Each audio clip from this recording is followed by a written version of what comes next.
একদম পুরো ফুল এই নেমে যায় তখন ঝড়ের জলটা নেমে যায়, তখন ওখানে আবার চাষবাস হয়। আর ওই সময় এই অঞ্চলে অবস্থিত সমস্ত স্কুল বন্ধ। একদম। এবং এইরকম একটা হাওড় আছে, আমরা আমরা যদিও দ্বীপ বলছি পরবর্তীতে হাওড়ের মতোই, সেটা হচ্ছে এর পাশেই ব্রহ্মপুত্রের মাজুলি, মাজুলি দ্বীপ, যেখানে মানুষ কিন্তু ফ্লোটিং, তারা ভাসছে, ভাসতে ভাসতে তারা অভ্যাস করে। আচ্ছা, এবার আমরা এগোবো পরে। আচ্ছা, ট্রান্স রিভার হচ্ছে trans boundary river. Trans boundary কথাটার অর্থ হচ্ছে আন্তঃ সীমান্ত নদী বা ইন্টারন্যাশনাল রিভার বা ইন্টারন্যাশনাল রিভার। ভারত ও বাংলাদেশ, ভারত এবং বাংলাদেশ বা বাংলাদেশ টু ভারত, এদের মধ্যে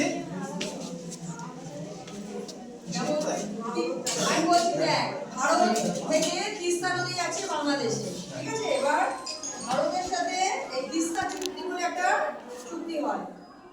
এই চুক্তি না হলে মানে আমরা যেমন জলটাকে কি করতে পারি, আটকে দিতে পারি, আবার ছেড়ে দিতে পারি।